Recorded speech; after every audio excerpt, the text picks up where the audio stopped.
Hello, and welcome to this quick overview of the S.U.S. framework for product sense interviews. My agenda today is to go over the 4 elements of this framework, explain why I think it's better, and then break down each part and explain it at a high level. So, what are the 4 elements? The first S is for strategic setup.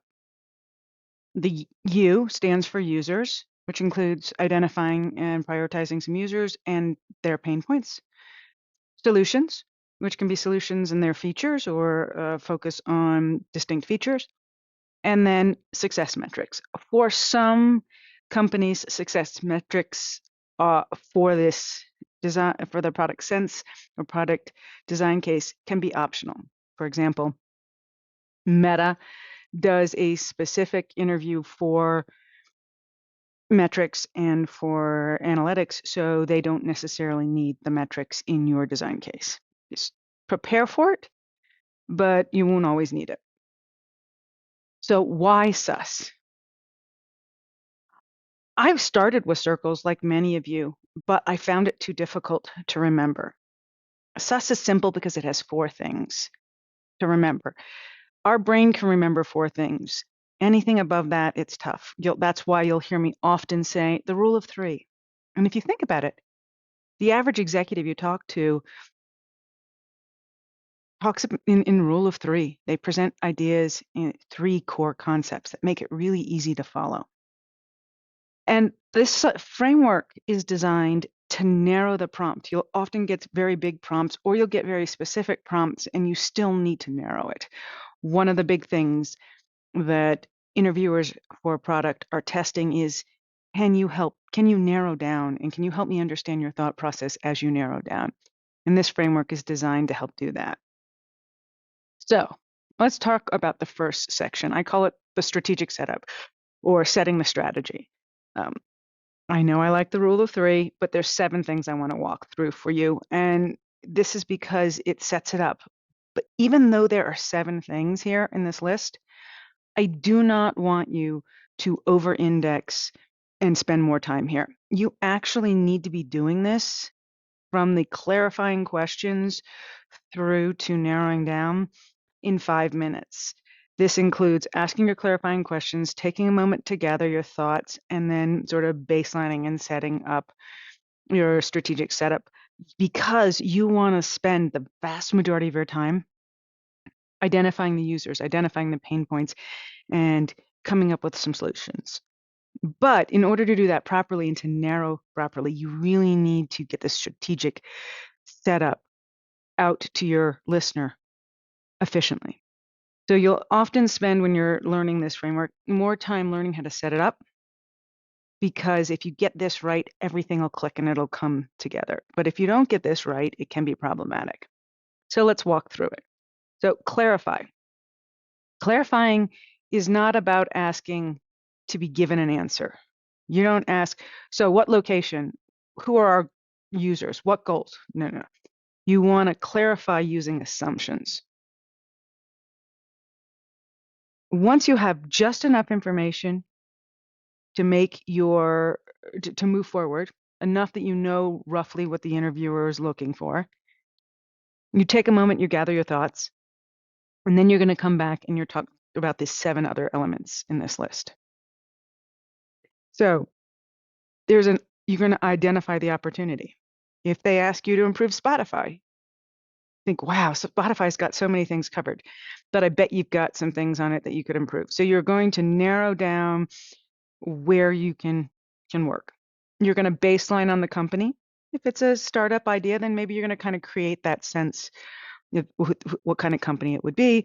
You're going to talk about mission and goals.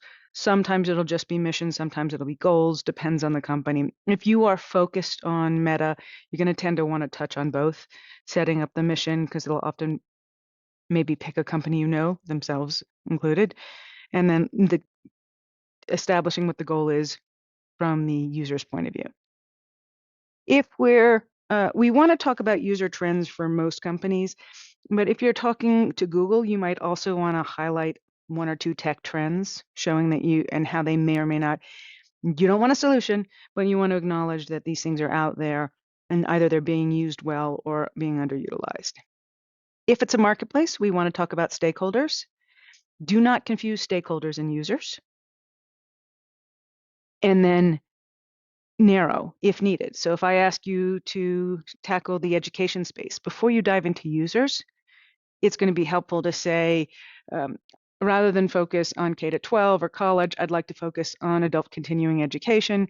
I believe that there's a lot of solutions out there for the children. We have entire product lines and companies competing in that space where I think the next big move is going to be post-college education. We have to compete in this new world where technology is constantly changing what's required of us. Make that justification. Now you've narrowed it down. You may want to do 2 levels of narrowing. It depends on what the prompt is and your approach. Users. Okay, so this is the heart of it. So there's 5 things I want to talk to you about right now.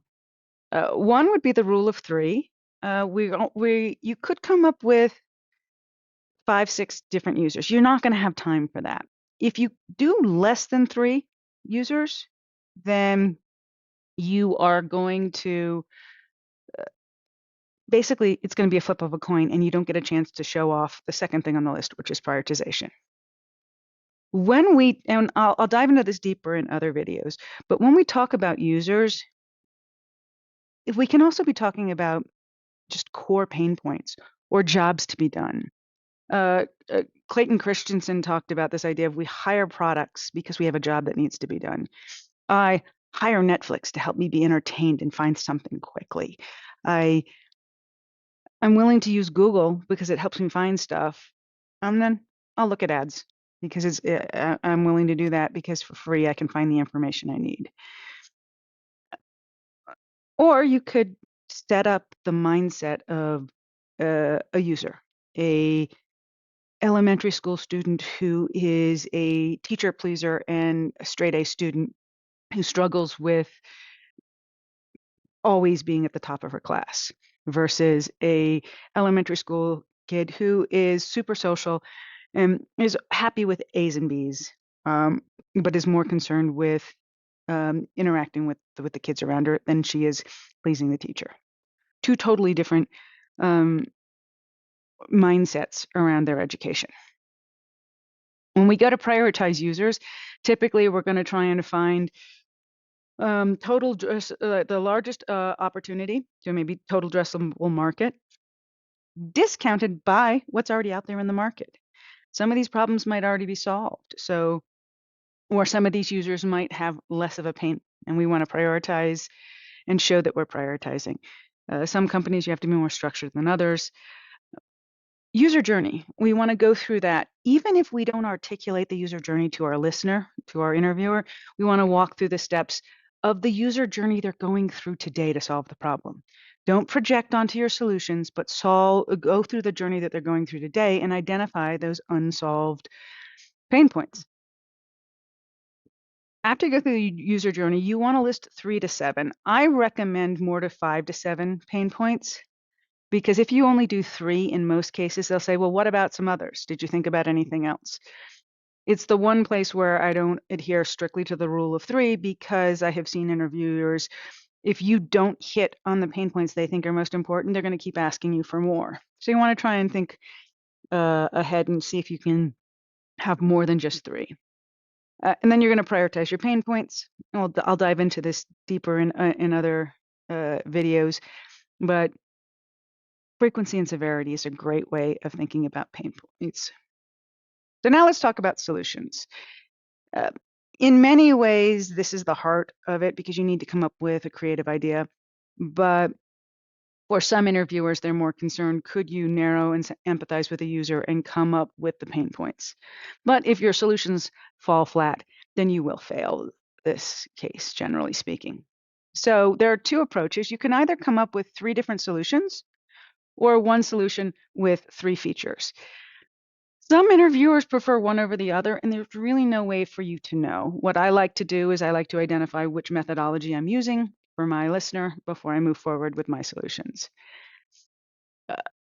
I also advise that you think about high, medium, and low. So on one extreme, you're going to have an MVP showing that if you had to, you could scrappily test out an idea. And then on the other hand, you have think big. Can you show me that you can come up with creative ideas? And then usually something in the middle. This is particularly important if you're doing 3 different solutions, but it can also be the case for 3 different features. Maybe you can come up with an MVP feature and then a more complex feature. And then ultimately, you need to prioritize your solutions. I tend to like thinking about how well it addresses the need I prioritize back in that pain point section, and then ultimately engineering effort. It doesn't mean I'm going to pick the thing with the lowest or highest engineering effort. I just want to acknowledge that and balance that in my decision-making process. Now let's get to the fourth, success metrics. As I said in the beginning, you don't always need success metrics. For example, if I'm going into a meta interview, I'm not going to worry about success metrics for my product sense case unless I know that my interviewer has been at the company for 15, 20 years. Then there's a chance they might ask, even though the newer interview panels don't tend to do that. So there's 3 key things I want to cover here. 1, use the rule of 3. You just need to come up with 3 metrics to show that you can, because you're often doing this with like a minute to 5 minutes left. There's 3 parts of a metric. So you need your count, your action, and your time period. So don't just say engagement, say number of daily users or number of sessions per day or time length of session. And then you want to pick a North Star. North Star, not North Start. You want to focus on showing that you can tell what the team needs to focus on. You know the difference between what aligns with the goal that you stated in the beginning. That's another reason why setting that goal is important in that strategic setup. You are going to make that final decision based on that goal.